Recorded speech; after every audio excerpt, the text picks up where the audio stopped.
Muy buenas tardes, amigos televidentes. Estamos aquí una vez más en su espacio Visión RD, enfoque social con perspectiva diferente. Jacqueline Hidalgo con ustedes y hoy me acompaña mi compañero, colega y amigo, el licenciado Ramón Fernández.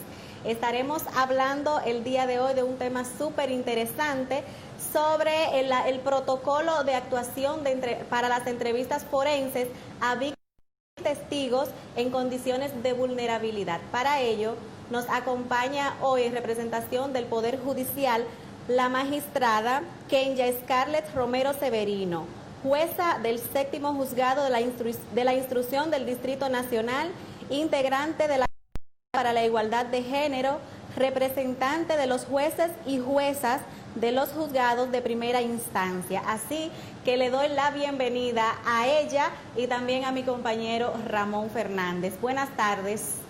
Buenas tardes. Muchísimas gracias por el espacio de compartir este tema con todos los oyentes y las personas, los espectadores.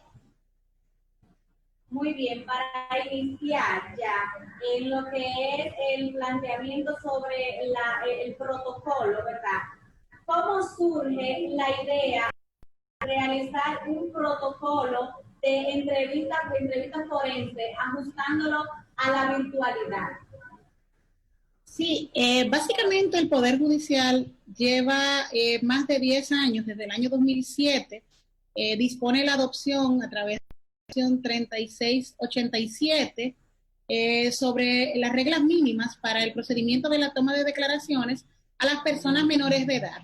Como ustedes saben, nosotros somos signatarios de la Convención de los Derechos del Niño y nuestra ley 13603, que se conoce más como el Código para el Sistema de Niños, Niñas y Adolescentes, contempla mecanismos para garantizar la intimidad de las personas menores de edad, de tal manera que cuando se presentaba un proceso en el cual la víctima era una persona menor de edad y la persona una persona adulta, resultaba, digamos que traumático para una persona menor de edad tener que someterse primero al rigor procesal de tener que ir a un palacio de justicia donde el ambiente está siempre cargado de personas, de abogados, digamos que es litigioso. Entonces, el Poder Judicial, a los fines de dar cumplimiento a esas obligaciones internacionales y de tutelar las garantías de las personas menores de edad y de las personas adultas infractoras que tienen derecho al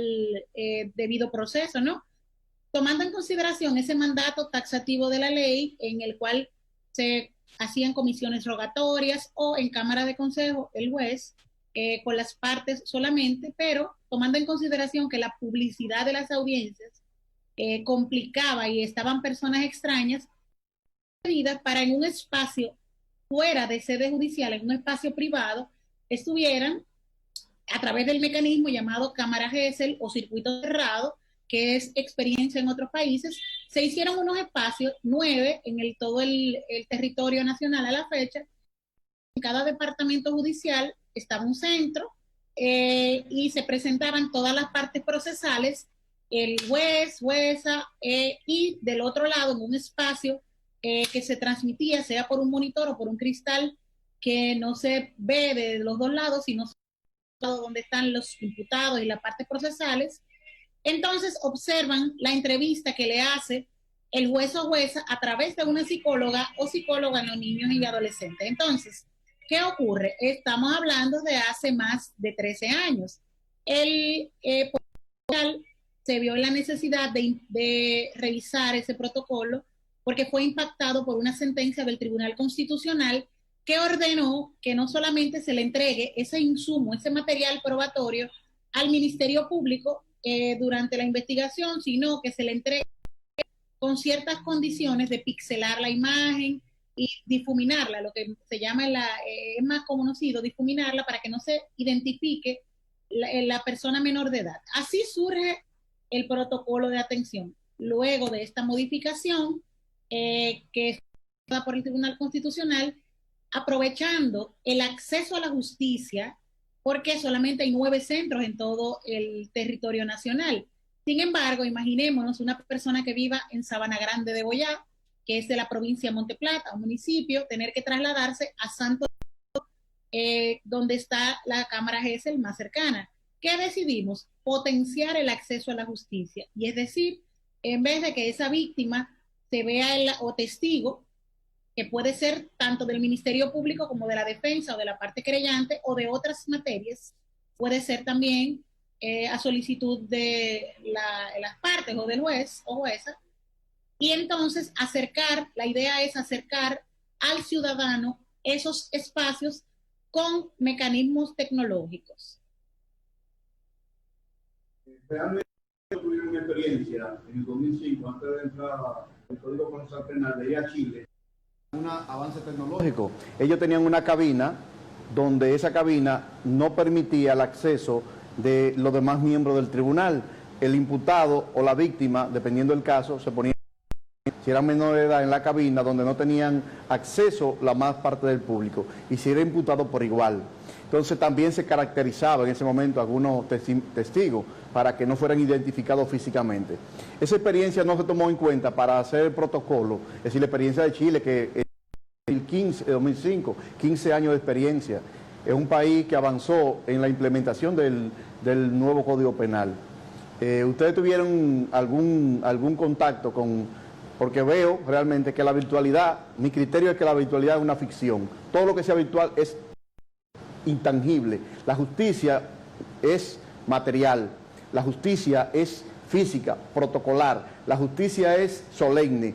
Por eso no hacen a los abogados poner toga y birrete, y a los jueces también. Incluso la justicia está brindada de Cristo, un Cristo, la justicia, un juez, y eso se está perdiendo. Hemos perdido la esencia, digo yo, de la justicia. La virtualidad nos va a llevar a la mecanización, a la automatización, que debió ser el término, no virtualización, porque ahí perdió el carácter. Yo digo, y repito, yo no sé cómo los planificadores le pusieron virtual, sabiendo que es una ficción. La propia definición de virtualidad es ficción, intangible, inmaterial. Si a partir de ahí, imagínense lo que yo podría pensar, ¿verdad? No quiero esbozar esa parte, pero siendo intangible, inmaterial, frente a un hecho protocolar, solemne, un juez inspirador de respeto, cuando yo me dirijo a usted, va a oír siempre que va a decir magistrada, porque esa es mi formación. Los abogados somos formados para eso, para ser respetuosos. De todas maneras, hemos perdido esa esencia. Y yo decía, tengo temor de virtualidad. Y por mucha protección que un juez quiera darle, sabiendo nosotros cómo se maneja este país, ¿qué le garantiza a un testigo menor que no está presionado por dos carajos atrás, o el propio violador del menor, o el propio que ha cometido el hecho, presionarlo? Y usted no se da cuenta, magistrado, solamente está viendo el testigo, solamente está viendo a la víctima, solamente está viendo la versión, y cuando viene a ver, esa persona está coercionada a dar su testimonio. Esa credibilidad, para usted, ¿cómo usted la valoraría? Interesante que señala, y de hecho, justamente fueron uno de los aspectos que se debatieron cuando estábamos trabajando con la fase de consulta previa y posterior. Fíjense que este protocolo, que ya tiene más de 13 años, la experiencia de las cámaras GESEL, fue potencial, que tanto el protocolo como la guía de servicios fueron documentos que se sometieron a consulta con los actores del sistema, el Ministerio Público, la Defensa Pública, la comunidad jurídica en general, como instituciones que trabajan con grupos vulnerables, organizaciones no gubernamentales, así como la academia, organizaciones internacionales, Naciones Unidas, UNICEF, el PNUD, OIM, varias organizaciones, y de hecho compartimos con la experiencia internacional de otros países que también participaron desde la perspectiva académica, de Europa como de Latinoamérica. ¿Qué ocurre? Justamente esta entrevista que se da en el contexto de las víctimas o testigos, justo por ese elemento que usted señala y que le preocupa, que nos preocupó también a nosotros, y por eso tomamos las medidas para cubrir las reglas del debido proceso, es que esa víctima o ese testigo no va a estar en su casa o en un espacio en el que pueda estar, digamos que coaccionado. Es un espacio neutral que va a estar la psicóloga o el psicólogo, la persona entrevistadora, que está acreditado con las herramientas para entrevistas forenses, en un espacio neutral. Quienes van a estar virtuales, remotos, en algunos de los casos, porque hay en casos que se puede hacer presencial, van a ser las demás partes. Y si nosotros observamos la experiencia de 13 años, que va a ocurrir en la práctica es exactamente igual. ¿Cómo estaban antes de este protocolo las partes? En un espacio, juntos, la persona a entrevistar, que es víctima o testigo, sea persona menor de edad o adulta, y la persona entrevistadora, y en el otro espacio, sea dándolo en un monitor o a través de un cristal, todas las demás partes procesales, porque la idea es que no tengan esa confrontación. Imagínense una persona que esté sometida, por ejemplo, una víctima de trata de personas, que está sometida a una explotación sistemática y siente temor porque está amenazada, coaccionada en el contexto de la explotación, y sentarla frente a una persona que está acusada de ser su tratante a que declare. Obviamente ahí hay más revictimización y más daño a esa pureza del que si lo llevamos a un espacio idóneo, pero resguardando el debido proceso, porque ocurre que ahí va a estar el imputado, su abogado, o la imputada, según el caso, la persona imputada, su abogado, el Ministerio Público, el tribunal, es decir, se cubren todo el proceso, porque esto no es una audiencia, es una toma de testimonio en la cual se le da la participación, que si vemos, la ley permitía que se hiciera en comisión rogatoria. Usted como abogado en ejercicio sabe que si le envía, antes se daba con la comisión rogatoria y en muchos lugares envían las preguntas al juez y en un espacio sin ninguna de las partes tener participación le hacía las preguntas a la persona menor de edad. ¿Qué ocurre ahora? Ahora van a estar ahí y van a poder hacer las preguntas que correspondan. El único elemento distinto es que las preguntas no se van a hacer porque obviamente si usted es abogado de la defensa y yo abogado y yo soy el Ministerio Público, yo como Ministerio Público quiero probar mi caso y preguntar lo que sea, y usted como defensa va a preguntar también lo que sea, y esas preguntas se filtran a través del juez para hacerla con un lenguaje apropiado para una persona que tiene una situación de vulnerabilidad. No, yo entiendo, por ejemplo, que en esta parte del protocolo que se está trabajando sí hacía falta realmente, porque no todo lo virtual, vuelvo y digo, digitalización del sistema judicial sería el término que me gustaría más, y realmente en algunas partes que sean virtuales, ya en una materia tan sensible como niño, niña, adolescente, como violencia de género, amerita realmente. Tenemos la conciencia suficiente para saber que hay materia muy sensible, pero sobre todo hay preocupaciones profundas sabiendo la vulnerabilidad de nuestro sistema, incluso que no estamos preparados tecnológicamente para ello. Por ejemplo, le hacía la mención de Chile porque lo viví en carne propia, donde la víctima, el testigo, se posicionaba en un cuarto con micrófono en ese momento, no había pantalla, y el juez le hacía la pregunta y estaba acompañado para protección, y eran cristales polarizados. Incluso la víctima se caracterizaban, había un departamento de maquillaje que le ponían, es decir, lo viví en carne propia junto con Wilson Camacho, con abogados que fuimos a preparar un nuevo código, porque era un paradigma. Ahora estamos frente a una situación, esa parte es interesante, no lo puedo negar, pero realmente con el acceso a la tecnología, como está la vulneración de la tecnología, ¿qué le garantiza a ustedes como magistrados que ese programa que estamos usando no está siendo intervenido? Y he visto que los webinars que prepara el propio Poder Judicial interrumpen personas con niños o caracterizando niños con voces y alguna vez hasta con mala palabra. En principio participé, entonces yo digo, eso, el interés superior del niño, una cosa que es sagrada. Y yo le decía ya que ayer, lo más sagrado que hay es eso, es decir, eso un juez cuando usted le invoca el interés superior del niño, lo mueve alguna sensibilidad. Lo mueve porque eso es una cosa sagrada, igual que la violencia de género. Garantiza a mí que un victimario no esté presionando psicológica, emocional o mandando a presionar a una persona que uno no sabe, decir, porque usted me está viendo la cara y se ha visto hasta en algunos cortes cómicos donde un juez está abogado sin pantalones o le pasa por detrás la esposa, es decir, son cosas muy delicadas. La justicia para mí es solemne, sagrada. Yo no iría nunca a un tribunal sin mi toga y sin mi birrete, y me lo han quitado. Entonces yo tengo decir el sentimiento de nosotros los abogados, que tenemos cierta resistencia. En principio, si hay alguien que defendió el proceso automático y creo que es prudente, ¿verdad? Y que se tomen la medida.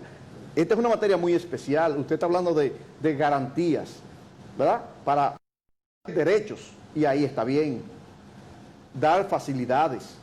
Cuando usted protege la integridad de un niño, de una niña, de un adolescente, cuando usted como juez garantiza que un testimonio sea fiable bajo todos los parámetros de la ley, se está actuando con justicia. Pero ver la cara adversa de la moneda es cuando esa persona podría ser inducida, ¿verdad? Para que usted como magistrada tenga la obligatoriedad de hacer cosas que no sean las correctas, es decir, soltar un victimario, ser más flexible con un victimario. Por ahí es que yo enfoco mi análisis. Magistrada, yo tengo varias preguntas y voy a iniciar con esta. Usted habló de que se realizaron consultas públicas para proceder a desarrollar el protocolo. ¿No nos consideran ustedes actores importantes a nosotros como abogados dentro de la aplicación de justicia para no ser consultados también? Porque mencionó diferentes instituciones, pero no veo que se haya hecho mención del Colegio de Abogados o de algún gremio de abogados en esa consulta pública.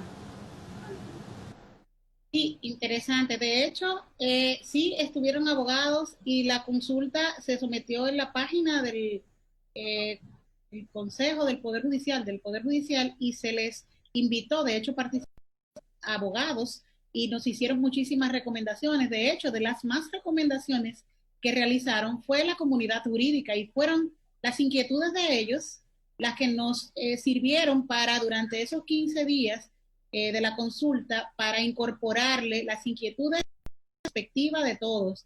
Es decir, si revisamos la matriz de consulta, la mayoría fue de la comunidad jurídica y de grupos que trabajan, porque fíjense que no solamente se circunscribe a niños, niñas y adolescentes, sino en atención a otros convenios, las personas con discapacidad, las personas adultos mayores, y esto es porque la misma ley plantea estas situaciones, conforme el artículo 202 del Código Procesal Penal y el 287 con el Instituto Procesal de la anticipo de prueba, pues lo que hicimos fue habilitaciones. Y en atención a esto, lo que señalaba el colega cuando refería de la inquietud, porque la brecha digital es una inquietud de la mayoría de los países latinoamericanos, ¿no? Sin embargo, justamente esto es lo que se potencia con porque el hecho de no tener nada más 9 centros y llamar a la parte, conéctense, sino nosotros llevar esos espacios, habilitar espacios en sedes judiciales para que donde no hay centro de entrevista, porque ya sea la idea de conectividad, entendiendo y acercando a las personas que no tienen esa disponibilidad. Si, así les hacía un ejemplo, una persona que viva en Sabana Grande de Boyá, que es de la provincia de Monteplata y no tenga los recursos ni la posibilidad de trasladarse a Santo Domingo, pues evidentemente la potencia esto que nosotros le instalemos un espacio habilitado en el distrito municipal donde está para que se realice la entrevista sin ningún tipo de inconveniente, porque estamos conscientes que la brecha digital, inclusive el aprendizaje, no solamente los demás operadores del sistema y los actores clave tienen que estamos en una etapa de aprendizaje, porque la virtualidad no se la inventó el Poder Judicial, la virtualidad nos obligó la pandemia a todos los países del mundo a buscar mecanismos de respuestas rápidas, de conocer los asuntos esenciales mientras el estado de emergencia se planteó e ir dándole respuesta a las personas privadas de libertad y con situaciones que afectan derechos fundamentales, por lo que creo que más que todo se tomaron desafíos y son oportunidades para nosotros ir incorporando y dando respuesta a esas necesidades esenciales, porque como ustedes saben, las personas víctimas, por ejemplo los menores de edad, que son el grupo más sensitivo, olvidan información, y además de que olvidan información, cuando pasan un evento traumático y son sometidos a una terapia, retroceder otra vez a entrevistarlos cuando ha pasado mucho tiempo, pues es otra vez una revictimización, igual a las personas adultos mayores, a las víctimas de violencia intrafamiliar, doméstica, a las personas con algún tipo de discapacidad, es decir, todos esos aspectos se tomaron en cuenta.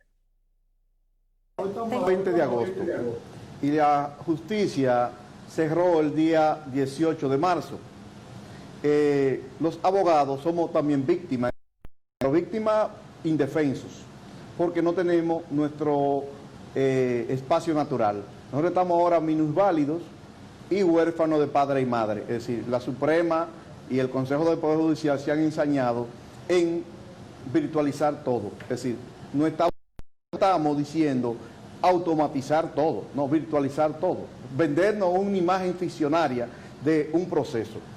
El protocolo, bien dice usted, muy bien, está muy correcto, es decir, que se trabaje con la persona vulnerable, que se cree un protocolo de seguridad, que garantice la idoneidad y transparencia en los procesos, pero yo no sé si a usted en algún foro le ha tocado discutir realmente por qué no se automatizó la justicia, no virtualizarla, sino automatizarla como hizo la DGI. La DGI empezó un proceso de automatización donde una certificación que tomaba 3 meses o 2 meses, uno la conseguía en 24 horas.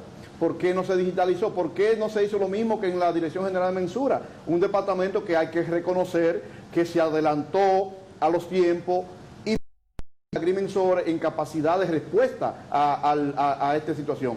La pandemia, yo sé que agarró de prevenido tanto a los miembros del Poder Judicial como a todos los organismos rectores de la nación, pero realmente yo veo países que tienen 11 años en guerra y la justicia sigue funcionando. Es decir, y tienen pandemia, tienen guerra y la justicia sigue funcionando. Una catástrofe natural, la justicia sigue funcionando, limitadamente dentro de los parámetros que aconseja la prudencia.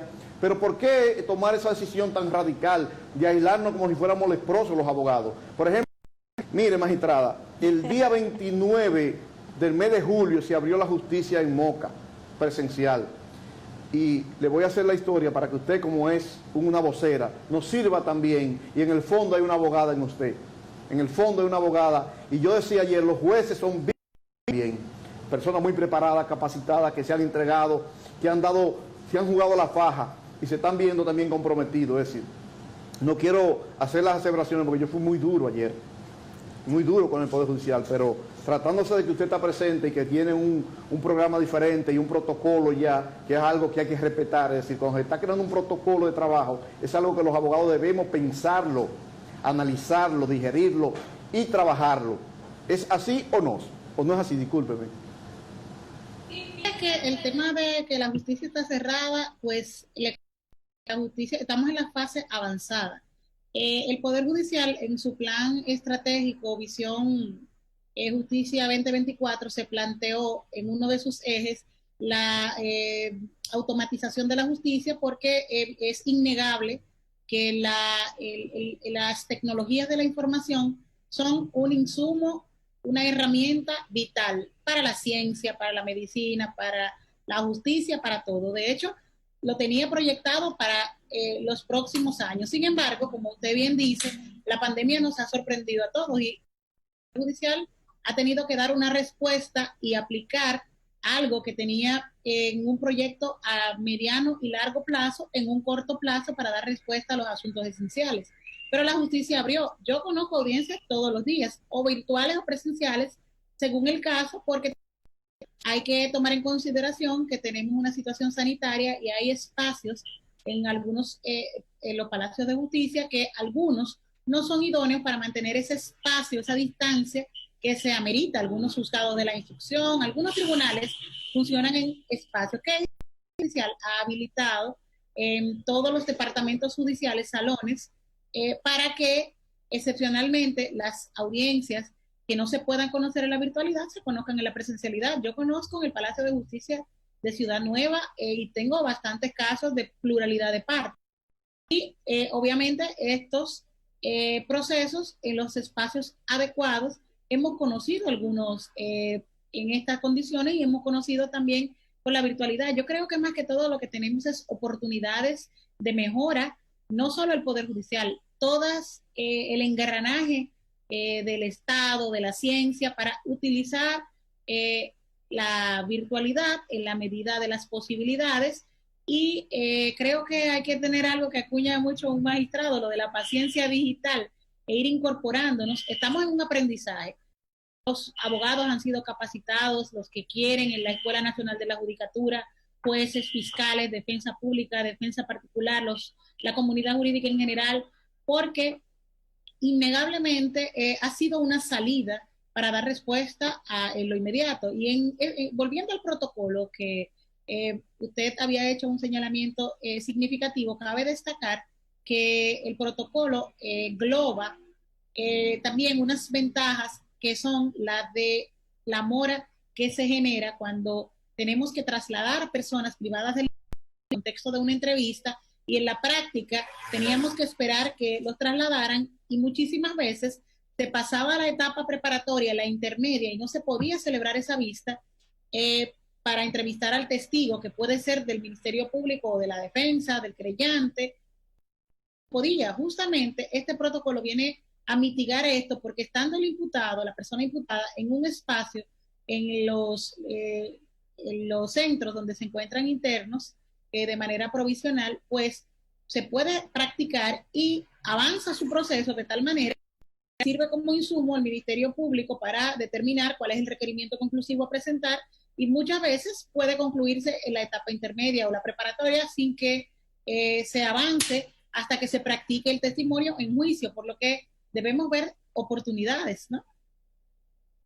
Magistrada, usted habló anteriormente de las estaciones. ¿Cuántas cabinas? Tienen 7 cabinas habilitadas, pero ¿dónde están distribuidas esas cabinas?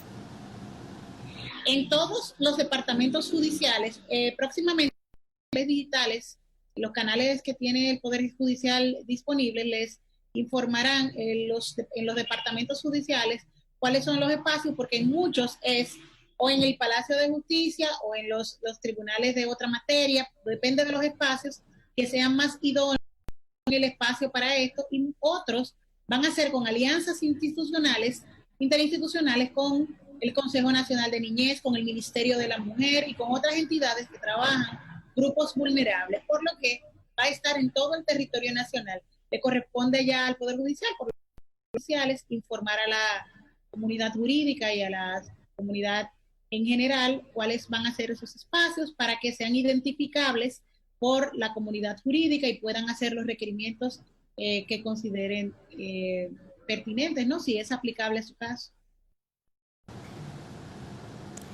Bien, por otro lado, aquí en la nota que ustedes me enviaron hablaron de 2 modalidades, la modalidad virtual mixta y la modalidad virtual completa para los interrogatorios. Hábleme de la modalidad virtual mixta. Interesante. Anteriormente la modalidad que existía era solamente la presencial, en el sentido de que todas las partes, incluyendo a las personas privadas de libertad, si lo estaban, los abogados, partes procesales, pues, y se trasladaban al centro de entrevista habilitado a esos fines. Esa es la presencial, la modalidad. La modalidad virtual mixta es en la cual están en un espacio que habilita el Poder Judicial, sea en el centro o sea en el centro, en las instituciones con las que tenemos acuerdos interinstitucionales. Va a estar solamente la persona a entrevistar, víctima o testigo, y el entrevistador o entrevistadora forense, que es el nombre técnicamente que tiene el profesional que va al canal para que el juez o jueza le haga las preguntas a través de las preguntas que emanan de las partes procesales. Entonces, ¿qué ocurre? Esa entrevista se da con estas 2 personas en un mismo espacio, entrevistador, forense y testigo. De las partes van a estar en otros espacios, en sus espacios a través de la plataforma que está utilizando el Poder Judicial a esos fines, y se van a hacer canales para que puedan observar, canales digitales para que puedan observar la entrevista. Y la virtual completa es en la que justamente potencia esto que les decía. hay grupos que son más que vulnerables, que son grupos que están institucionalizados. Por ejemplo, niños, niñas y adolescentes que están en hogares de acogida o en instituciones que son de CONANI o con gubernamentales. Institucionalizados es que están bajo la guarda provisional de esos centros o de a personas adultas que están también institucionalizadas, y sería no en centros de sede judicial, sino todas las partes procesales virtuales, y sé que la persona que funge como entrevistador o entrevistadora forense y les hace la entrevista virtual completa, porque no va a ser en sede judicial, sino todas las demás partes van a estar conectadas a través de la plataforma para poder observar la entrevista y hacer las preguntas, y solamente no en sede judicial van a estar la persona entrevistadora y la persona a entrevistar, que es víctima o testigo. Esa es la diferencia. Una preguntita ya para... ¿no se le va a garantizar a la víctima hacerse acompañar de su representante legal? ¿Cómo se va a manejar esa situación?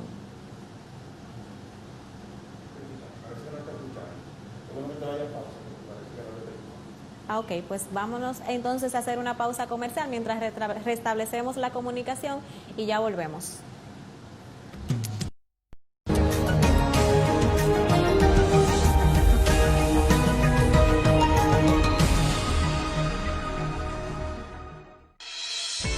La nueva enfermedad por coronavirus COVID-19 es un virus respiratorio que puede causar enfermedades que van desde un resfriado común hasta complicaciones graves. Los principales signos y síntomas son fiebre, tos, dificultad para respirar, dolor de garganta, secreción en la nariz, boca y lagrimeo, dolor muscular, dolor de cabeza intenso, malestar general y diarrea.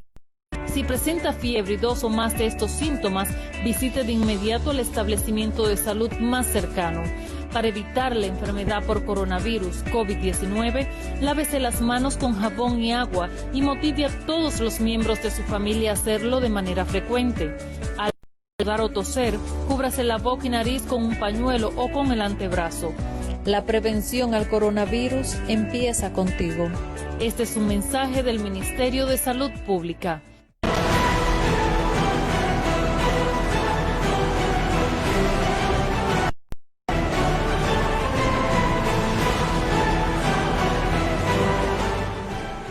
Está en Santiago, el centro endoscópico más completo de toda la región. Sendosa, una alternativa eficaz para el diagnóstico y manejo de las enfermedades del tracto gastrointestinal por profesionales de la medicina, videoendoscopía y videocolonoscopía. Sendosa, centro endoscópico de Santiago, precisión diagnóstica, calle Independencia número 67, teléfono 829-581-0020. Doctores Joana Grullón y gastroenterólogos endoscopistas. Sendosa, centro endoscópico de Santiago, precisión diagnóstica. En nuestras manos está tu salud. El Boulevard Center es un hotel para aquellos que exigen comodidad, tranquilidad y sobre todo altísima calidad. Para asuntos empresariales y familiares, el Hotel Boulevard Center ofrece habitaciones de clase ejecutiva, dobles y sencillas, y la confortabilidad y servicios de un hotel de ahora. Internet Wi-Fi, bar cerrado y seguridad 24 horas. Confía tu tranquilidad a nuestro personal que saben cómo darte el mejor trato. A solo 8 minutos del Aeropuerto Internacional del Cibao, en la Avenida Inver 18 en Moca, Hotel Boulevard Center. Más información 09-578-5559.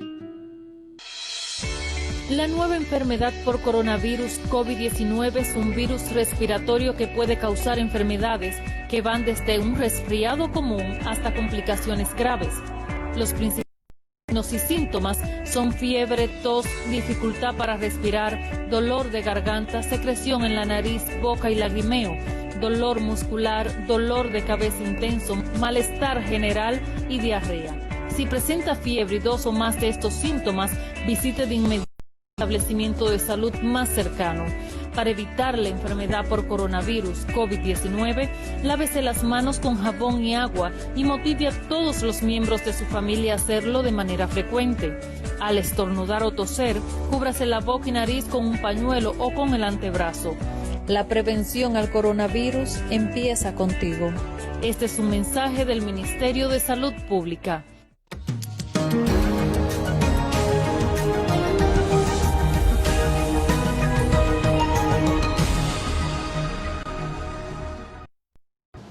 Muy bien, estamos de vuelta con Visión RD. Continuamos. Quedamos con una interrogante, Kenya. Te preguntaba que va a ser la interacción entonces de la víctima con su representante legal en medio de la entrevista. ¿Cómo se va a garantizar eso? ¿De la persona imputada o de la víctima? La persona imputada va a estar garantizado su derecho de defensa porque se está habilitando un canal entre la persona víctima. Esto para el caso entre la persona imputada y su abogado. Esto en el caso de que sea virtual completo. Si la persona está privada de libertad, o sea que esté respecto a la víctima, que en este caso es testigo, no tendría contacto con su abogado, porque cuando la víctima funge como testigo, aún en el tribunal le está vedado recibir orientaciones de las partes. Quien sí puede tener en todo momento contacto con su abogado es la persona imputada. Una vez creado el protocolo, una vez creado, implementado y aprobado, ¿cómo lo vamos a poner en práctica en los tribunales si los tribunales están cerrados? Por ejemplo, aquí en Moca tenemos el tribunal de niños, niñas, adolescentes. ¿Cómo vamos a aplicarlo? Las entrevistas forenses no se realizan en audiencia, simplemente se hace la solicitud, se realiza a través de los juzgados de la instrucción, si es un anticipo de prueba. En los departamentos donde hay centros donde no hay juzgados coordinadores, se hace directamente a través de las solicitudes a los tribunales que a cargo del proceso, del juez control del proceso, y se tramita, se coordina con el centro o con la donde se vaya a realizar, y son en la práctica, en la actualidad, los secretarios y los tribunales están todos realizando los servicios, en la gestión del despacho judicial, por lo que esa solicitud se tramita de manera cotidiana y regular en todos los tribunales a través de la secretaría. El juez o jueza emite un auto y les indica a las partes procesales cuál va a ser el día en el que se va a celebrar y en las condiciones y en el espacio habilitado a tales fines. Todos los días se reciben solicitudes. Yo misma tenía solicitudes hoy de eso. Los tribunales están recibiendo las solicitudes. Bueno, entonces ya el protocolo se está implementando definitivamente y se está acatando en los tribunales. Disculpe, no le escuché la pregunta. Parece que con el audio. Mi inquietud es que si ya se está aplicando el protocolo en los tribunales. Ya empezaron las entrevistas, las solicitudes, como ustedes saben, por el tema de la suspensión del estado de emergencia, no se estaban celebrando las entrevistas porque ameritaban un espacio físico, todas las personas en el mismo espacio, salvo las cuestiones urgentes, no se estaban realizando. Ya empezaron los centros de entrevista con la distancia que amerita y con el espacio habilitado para esos fines, digamos que las áreas. Les invitamos a todas las partes a que se acerquen a dar continuidad a sus solicitudes. Por supuesto, esto se da en la etapa preparatoria intermedia a través del tribunal. Generalmente quien solicita son los fiscales o las técnicas cuando tienen testigos a descargo, y se hacen por la misma vía que se realiza para las solicitudes. Por ejemplo, nosotros para allá tenemos un tribunal de DNA, pero realmente está cerrado, el juez no tiene labores ahora mismo. Entonces, esa justicia limitada. Y además de eso, que los actores del sistema no conocemos el protocolo, ¿cómo la Suprema no ha previsto esa parte? Es decir, ponerlo al tanto a los actores del sistema al nivel de ustedes para que ustedes vayan más suave. Es decir, no es lo mismo cuando un actor conoce las reglas de juego que cuando un actor del sistema no conoce las reglas de juego. Entonces, en este momento nos declaramos que no conocemos las reglas de juego. Es decir, están creando reglas de juego, aplicando reglas de juego, sin que los actores del sistema conozcan las reglas de juego. Su inquietud, aparte de que es público ya la resolución, el Poder Judicial, el Consejo de Poder Judicial, a través de la Escuela Nacional de la Judicatura, empieza a partir del 9 de septiembre las primeras jornadas de capacitación que ustedes recibirán la invitación porque es pública a toda la comunidad jurídica, a los fiscales, a los jueces y juezas, al personal administrativo por el tema de la gestión del despacho y todos vamos a recibir las y las prácticas que se ameritan. Así que próximamente empiezan esas jornadas, las primeras semanas de septiembre, y va a cubrir la comunidad jurídica, los actores claves. O sea que esa parte sí fue contemplada. Muy atinada su inquietud porque ciertamente... Una observación, mire, la invitación me llegó ya, pero adivine qué, dice empieza el 27 de junio. Léala, está en la página. A mí me llegó mi invitación porque yo me inscribí y cuando veo dice jornada 9 de septiembre, empieza en junio. Es decir, tienen que revisar, los técnicos tienen que revisar los programas para que si usted parte, ¿verdad?, puede coadyuvar para que las cosas queden bien, porque lo que queremos es que todo quede bien. Me llegó la invitación para que empiece el 9 de septiembre, pero que ya empezó el 20, que yo busco y ya tengo 4 meses pedidos. Vamos a verificar con la escuela, no tengo conocimiento de ese error, pero si lo está, es subsanable perfectamente y la comunidad jurídica tendrá acceso a esa capacitación como todos los actores claves. Magistrada, volviendo al tema del protocolo y la aplicación de la misma, y yo me voy a seguir de nuevo con lo que va a pasar con los representantes legales de la víctima. En caso de que en el interrogatorio se hagan preguntas impertinentes, ¿cómo se harán las objeciones? Sí, interesante. Los abogados de las víctimas están en el contexto de la entrevista, van a estar con la facultad de poder con el juez dirimir cualquier pregunta. Fíjense que están todas las partes reunidas en una plataforma y se va a realizar la objeción conforme las mismas reglas que se realizan en la presencialidad. Simplemente cuando yo como defensa planteo a usted jueza que preguntar a la persona menor de edad cualquier cuestión respecto al supuesto de que trata, y la otra parte entiende que no es pertinente, puede inmediatamente tomar la palabra y decirle al juez o a la jueza la objeción y por qué. Y inmediato la dirime. ¿Por qué?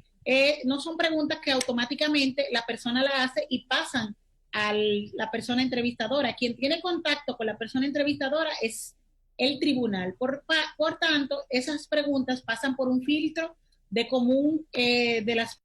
eso está totalmente probado ya porque lo hemos visto en las que se han realizado. Muy bien. En la nota de prensa que me enviaron, hablaron de que en la entrevista la víctima gozarán de una serie de garantías procesales. ¿Por qué gozarán de una serie de garantías procesales y no de todas las garantías procesales? Lo que dice esa información es que además de todas las garantías procesales inherentes a las partes, en el contexto las víctimas tendrán además el resguardo justamente de lo que señalaba el Tribunal Constitucional conforme la sentencia 0919-2018. Y es que en adición a las garantías del debido proceso tiene un plus. ¿Cuál es ese plus? El de la confidencialidad, el de la intimidad, por el tema de que se van a ventilar asuntos que afectan su persona, que fue un evento que les generó algún impacto. Entonces, la privacidad, la condición de víctima, el respeto a su vulnerabilidad. ¿Y por qué? En el contexto de una entrevista, perfectamente, recuerden que estamos hablando de personas vulnerables. Y lo que quiere decir que van a tener un plus en cuanto a la vulnerabilidad es, como garantías, es que se va a otros lentes. No es lo mismo yo entrevistar a una persona que no tiene ningún tipo de discapacidad que a una persona que tiene discapacidad. Por tanto, en el contexto de la entrevista, tiene que abordarse de acuerdo a su contexto. Algo importante a propósito de lo que señala es que no son para las víctimas. Justamente uno de los aspectos que destacaron la comunidad jurídica y las consultas, como los organismos internacionales y las organizaciones no gubernamentales que trabajaron con las consultas, que aportaron sus insumos, uno de los aspectos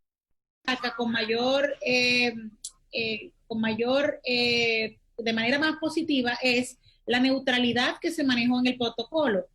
Tiene garantías la víctima, pero tiene garantías el imputado. Recordemos que el Poder Judicial es el árbitro imparcial, quien tiene que probar lo que quiera en el contexto de un proceso es la parte que acusa. Entonces, en el contexto de la entrevista, el imputado, la persona imputada va a gozar de las mismas garantías del debido proceso en el cuanto al contacto con su abogado, al derecho a ser oído, a realizar las preguntas que entiende y a participar activamente en el levantamiento de la prueba conforme al artículo 287 del Código Procesal Penal.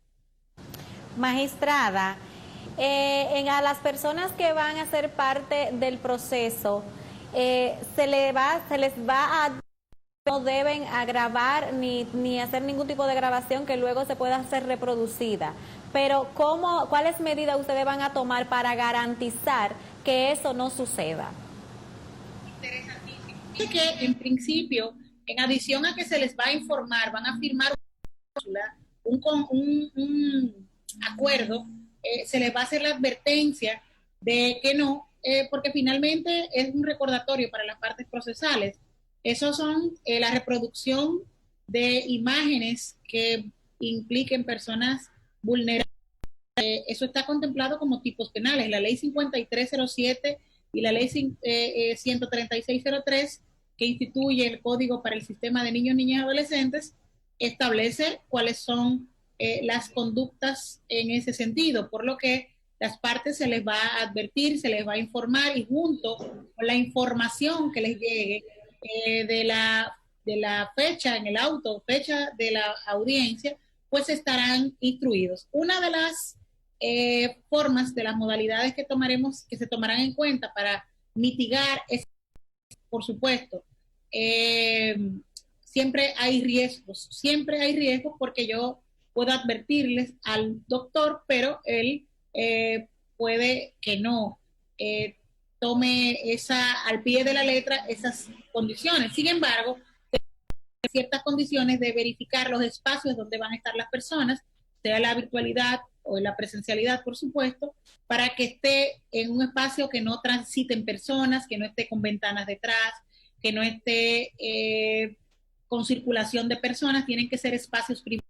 Esto se consigna en una de las condiciones de confidencialidad, tanto para los centros de internamiento, los centros privativos de libertad, para los abogados, las partes procesales, para el Ministerio Público, para todas las partes que interactúen, por lo que se toman las medidas mínimas razonablemente permitidas desde la perspectiva humana. Ya si las personas pues desconocen estas advertencias y el compromiso de confidencialidad que tienen, pues lamentablemente se exponen a las consecuencias que tiene la ley en ese sentido. En ese sentido, no solamente el imputado, también la víctima podrían usar uso publicitario. Es decir, usted sabe cómo se manejan algunas veces los casos medio sonoros. ¿Cuáles consecuencias tendría el uso y el abuso de las imágenes y de esos testimonios un atavedado para el público? Es decir, si una de las partes lo usara, ¿no hay alguna consecuencia establecida? Sí, claro, es que son penales. La ley 13603 tiene sanciones de hasta 2 años de prisión y tiene multas. Y la ley 5307 sobre crímenes y delitos de alta tecnología. No, y por eso decíamos las partes procesales, todas las partes tienen que firmar el compromiso de confidencialidad, porque el desliz, el cometer inconducta de hacerlo no es exclusiva de la persona imputada. De hecho, no en ningún momento señalamos que la persona imputada, cualquiera de las partes procesales, ese compromiso lo tiene que firmar el Ministerio Público, porque es una parte también en el proceso. O sea, todas las partes están expuestas, sujetas al cumplimiento de la ley. Muy bien. No queríamos saber porque realmente son un asunto también nuevo.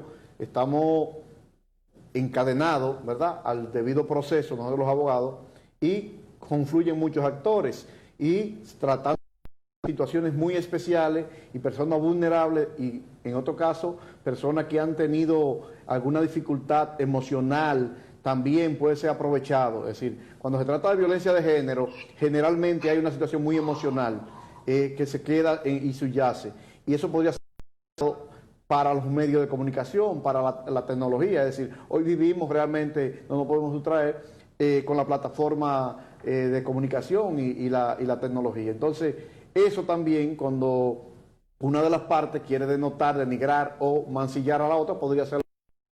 Y sabiendo uno en el país que vive, que las consecuencias son muy limitadas y casi imposible de aplicación, si el propio protocolo de aplicación tiene que brindarse para eso. Porque desde el primeros ejemplos, yo sé que desde que se toman los primeros ejemplos, yo sé que como medio coercitivo. Perfecto. Señores, se nos agotó el tiempo y quiero agradecer a la magistrada Kenya Romero por haber estado con nosotros el día de hoy, agradecer a Ramón también por habernos acompañado y será, señores, hasta mañana una próxima entrega del programa Visión RD. Jacqueline Hidalgo estuvo con ustedes. Muchas gracias, magistrada. Gracias a ustedes. Qué buenas tardes.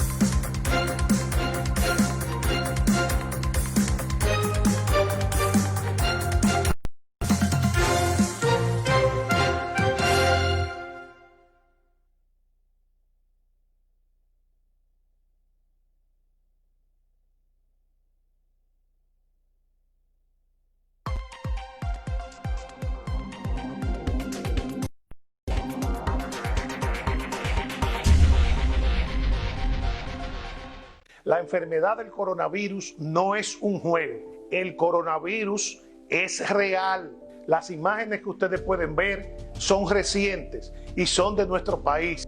Esta te puede llevar a la tumba, al cementerio, a ti y a toda tu familia. Está en ti cuidarte, porque si tú te cuidas, vas a cuidar a los demás. Usa mascarilla, lava tus manos todas las veces que pueda al día. Usa gel con alcohol. Es mucho más difícil cuando usted ya está contaminado, esperando por una cama en una clínica o un hospital o esperando por un ventilador. Cuídate. Un mensaje de la Asociación para el Desarrollo de la Provincia de ADP y esta planta televisora.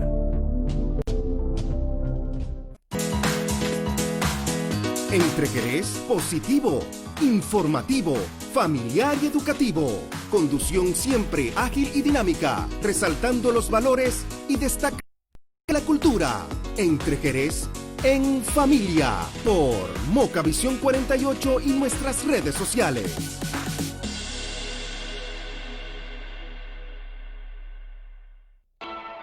Aviso importante. El Plan Estratégico de Desarrollo de la provincia Espaillat del PDP informa que retoma el recibimiento de los trabajos del concurso Así Soñamos a Espaillat. Poesía culta, décimas, pintura, canciones, cortometrajes. Así Soñamos a Espaillat. Último día de entrega, 1 de septiembre del 2020. Para más información, 809-578-0169. 809-360-4653 o entra a www.pdp.org. Así soñamos a Espaillat.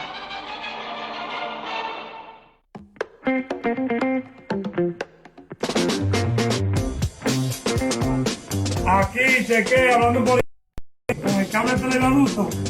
Escuchalo en internet con fibra y todo, eso es lo máximo, compadre.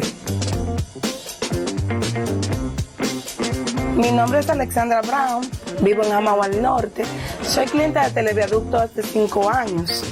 Me siento muy agradecida por el servicio de la institución Televiaducto, ya que podemos tener internet y cable a la vez con una manera ya más cómoda, más fácil de pagar y además más asequible a lo que son nuestros ingresos. Ya Jamao cuenta con el mejor sistema de fibra, el sistema FTTH, Fibra a la Casa.